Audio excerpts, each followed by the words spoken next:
கேசவனை நாம் வணங்குவோம், அவர் பாதையிலே நாம் செல்லுவோம். லட்சியத்தை எய்து காட்டுவோம், நாம் நிச்சயமாய் வெற்றி நாட்டுவோம். சிறுவயதில் சிங்கம் என சீறி பாய்ந்தவர். அவர் புயல் என்று சொன்னால் நான் புதியமலை தென்றல். அதுக்காக என்ன வேற யாரும் தென்றல் கூட வேண்டாம். நேரம் குறிக்கப்பட்டு விட்டது. காலங்களும் கிரகங்களும் மாறிக்கொண்டிருக்கிறது.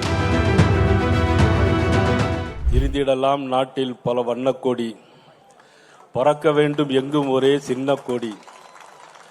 அது பஞ்சமில் என்னும் இல்லை என்னும் அன்னக்கொடி. அது பாரதிய ஜனதா கட்சியினுடைய கொடியாக இருக்க வேண்டும். தமிழகம் எங்கும் பறக்க வேண்டும். இன்றைக்கு மாநில தலைவர் பதவியில் என் மீது நம்பிக்கை வைத்து, தலைவர் பதவியில் அல்ல தலைமை தொண்டனாக தேர்ந்தெடுத்ததற்கு தேசிய தலைவர் அனைவருக்கும் எனது நெஞ்சார்ந்த நன்றிகளை நான் தெரிவித்துக் கொள்கிறேன். கொள்ளையர்களிடமிருந்து சுதந்திரத்தை பெற்று, வெள்ளையர்களிடமிடம் சுதந்திரத்தை பெற்று, இத்தாலி கொள்ளையர்களிடம் வசமான இந்தியாவை மீட்டெடுத்த மாகான் மாபெரும் தலைவர் நரேந்திர மோடி அவர்களுக்கு என்னுடைய வணக்கம். என் மண் என் மக்கள் யாத்திரையினுடைய மூலமாக தமிழகத்தினுடைய பட்டி தொட்டியெல்லாம் நடந்தே பயணம் செய்து இந்த கோபுரத்தை கட்டி முடித்தது மட்டுமல்ல, இப்பொழுது அது எல்லா கோபுரத்திற்கு மேலே கலசங்களையும் வைத்திருக்கிறார்கள் நமது அண்ணாமலை அவர்கள். இப்பொழுது நமக்கு கொடுக்கப்பட்டிருக்க வேலை அந்த கோபுரத்துக்கு கலசன் மேல வைத்திருக்கிறார்கள். கும்பாபிஷம் மட்டும்தான் நம்ம செய்யணும். அந்த கும்பாபிஷத்தை நம்ம எப்ப செய்ய போறோம்னா 2026 மே மாசம் நடக்கிற சட்டமன்ற தேர்தலில் அந்த கும்பாபிஷத்தை நாம் நடத்த போறோம்.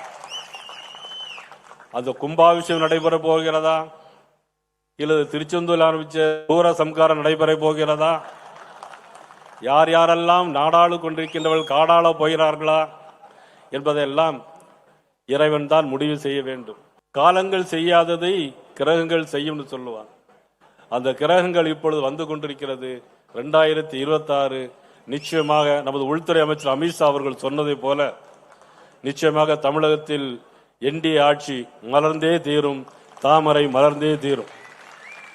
இந்த மேடையில் அமர்ந்திருக்கிற நமது டால்பின் ஸ்ரீதர் அவர்கள், அண்ணன் VP துரைசாமி அவர்கள், நமது மதிப்புக்குரிய நாராயணன் திருப்பதி அவர்கள், அண்ணன் நரேந்திரன் அவர்கள் மற்றும் நமது மாநிலத்துடைய பொறுப்பாளர் அரவிந்த் மேனன்ஜி. அவர் மலையாளத்தில் பிறந்தாலும் இந்தியில தான் பேசினார். மலையாளத்தில் பேசியிருந்தாலும் இன்னும் மக்களுக்கு நன்னாயிட்டு மனசிலா இருக்கும். நீங்கள் எங்கனையான நீங்கள் இனிமேல் வரும்போது மலையாளத்தில் தன்னே சம்சாரிக்கணும். கேட்டா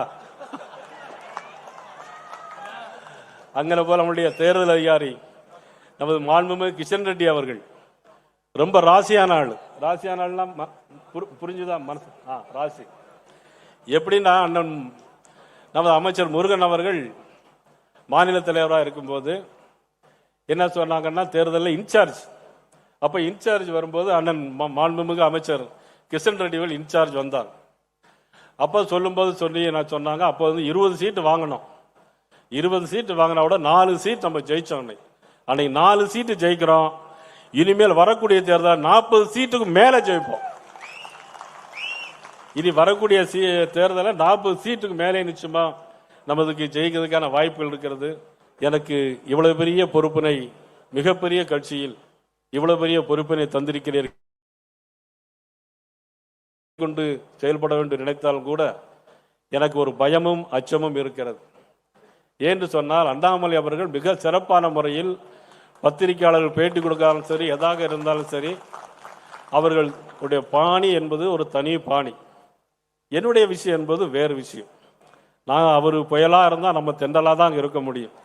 நமது அண்ணன் பொன்னார் அவர்கள் சொன்னதை போல, அவர் புயல் என்று சொன்னால் நான் புதியமலை தென்றல். அதுக்காக என்ன வேற யாரும் தென்றல் கூட வேண்டாம். 1925ஆம் ஆண்டு உருவாக்கின நமது சங்கம் டாக்டர் ஹெட்கேவா அவர்களை நினைத்து பார்த்து அவர்களுக்கும் என்னுடைய வணக்கத்தையும் நன்றியும் நான் தெரிவித்துக் கொள்ள கடமைப்பட்டுகிறேன். நான் சேலத்துக்கு போனால் இப்ப நாள் மாம்பழம் வாங்கி தருவார் அண்ணன் KP ராமலிங்கம் அவர்கள். ஆனா இப்ப மாம்பழ சீசன், மாம்பழம் கொண்டு வந்திருக்காரா இல்லையான்னு எனக்கு தெரியல. ஆனா சங்கத்துக்கு போனதுனால எனக்கு ஒரு விருப்பம் ஒரு என்னன்னா, ஒரு பாடல் மட்டும் ஒரு வரி. கேசவனை நாம் வணங்குவோம், அவர் பாதையிலே நாமும் செல்லுவோம். கேசவனை நாம் வணங்குவோம், அவர் பாதையிலே நாமும் செல்லுவோம். லட்சியத்தை எய்து காட்டுவோம், நாம் நிச்சயமாய் வெற்றி நாட்டுவோம். லட்சியத்தை எய்து காட்டுவோம், நாம் நிச்சயமாய் வெற்றி நாட்டுவோம். சிறுவயதில் சிங்கம் என சீறி பாய்ந்தவர், சிறுவயதில் சிங்கம் என சீறி பாய்ந்தவர், சிறுமதியோன் வெள்ளையனை கலங்க வைத்தவர், சிறுமதியோன் வெள்ளையனை கலங்க வைத்தவர். நோய் தீர்க்கும் மருத்துவத்தில் பட்டம் பெற்றவர், நோய் தீர்க்கும் மருத்துவத்தில் பட்டம் பெற்றவர், தாய் நாட்டின் நோய் தீர்க்க சங்கம் தந்தவர், தாய் நாட்டின் நோய் தீர்க்க சங்கம் தந்தவர். கேசவனை நாம் வணங்குவோம், அந்த கேசவனை நாம் வணங்குவோம். எனக்கு உண்மையிலே பெரிய மகிழ்ச்சியாகவும் இந்த தருணத்தில் எனக்கு உண்மையிலே ரொம்ப சந்தோஷமாக இருக்கிறது. ஆக இந்த நேரத்தில் அண்ணன் பொன்னார் அவர்கள் சொன்னதை போல இன்றைக்கு நாட்டிலே நடைபெறுகிற ஒரு ஆட்சி என்பது மக்கள் விரோத ஆட்சியாக, மக்களால் ஏற்றுக்கொள்ள முடியாத ஆட்சியாக, ஊழல் மிகுந்த ஆட்சியாக, பெண்களை மதிக்காத ஆட்சியாக, பாலியல் வன்கொடுமையை நடத்துகின்ற ஆட்சியாக, மது போதைகளுக்கு அடிமையாகின்ற மக்களை அடிமையாக்கின்ற ஆட்சியாக இந்த ஆட்சி நடைபெற்று கொண்டிருக்கிறது. இந்த ஆட்சியை நாம் வெகு விரைவில் விரட்டி அடிக்க வேண்டும். அனைவரும் ஒன்றுபட்டு பாடுபட வேண்டும்.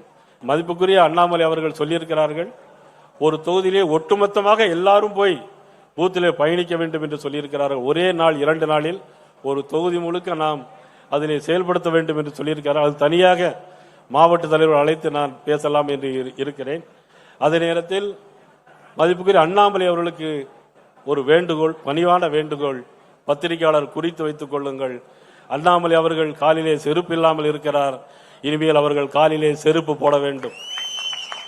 அண்ணாமலை ஏன் செருப்பு அணிய வேண்டும் சொன்னா, இந்த ஆட்சி மாற்றம் ஏற்பட்டால்தான் செருப்பு அணிவேன் என்று சொன்னார். ஆட்சி மாற்றம் அடிகோல் நாட்டியது நேற்று உள்துறை அமித்ஷா அவர்கள் அடிக்கோல் நாட்டியிருக்கிறார். நேரம் குறிக்கப்பட்டு விட்டது, காலங்களும் கிரகங்களும் மாறிக்கொண்டிருக்கிறது. 2026 மே நிச்சயமாக ஆட்சி மாற்றம் உறுதி.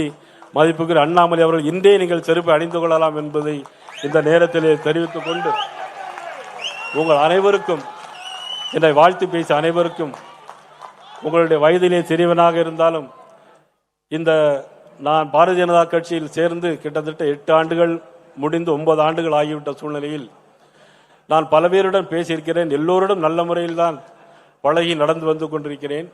எனக்கு தெரியாமலும் அறியாமலும் ஏதேனும் வார்த்தைகள் பிழைகள் இருந்தாலும் அதையெல்லாம் பொறுத்துமாறு கேட்டுக்கொண்டு, என்னை பொறுத்தவரை எல்லோரும் ஒன்று, நான் ஒரு குடும்பம், இது குடும்ப ஆட்சி அல்ல. இன்றைக்கு அண்ணாமலை அவர்கள் என்னுடன் தந்திருக்கிறார்கள். எனக்கு தெரியும் அடுத்த 3 ஆண்டுகளில் நான் இன்னொருவருக்கு அதை கொடுக்க வேண்டும். அதற்கிடையில் இந்த ஆட்சி மாற்றத்தை ஏற்படுத்த வேண்டும். இறைவனுடைய திட்டம் அதுவாக இருந்தால் என்னுடைய தலைமையில் நடந்த இந்த 3 ஆண்டுகளில் நிச்சயமாக ஒரு ஆட்சி மாற்றத்தை உருவாக்கி கொடுத்த பெருமை எனக்கல்ல, இதை உருவாக்கி தந்த என்னுடைய தலைமைக்கு என்பதை இந்த சொல்லி உங்கள் அனைவருக்கும் நன்றி கூறி தொடர்ந்து உங்களுக்காக உங்களில் ஒருவராக என்றும் நான் இருப்பேன் என்பதை நேரத்தில் சொல்லிக்கொண்டு, இந்த நிலைக்கு என்னை உயர்த்திய திருநெல்வேலி வாக்காளர் பெருமக்கள், 5 முறை எனக்கு வாக்களித்தவர்கள், என்னை 3 முறை வெற்றி பெற செய்தவர்கள் அனைவருக்கும் எனது நன்றியை தெரிவித்துக் கொண்டு, இந்த ஏற்பாடுகளை சிறப்பான முறையில் செய்த திருவள்ளூர் மேற்கு மாவட்ட கழகம் தம்பி வினோஜ், தம்பி நமது அஸ்வின், அண்ணன் சக்கரவர்த்தி அவர்களுடைய அனைவருக்கும் எனது நன்றியை தெரிவித்து விடைபெறுகிறேன். நன்றி, வணக்கம்.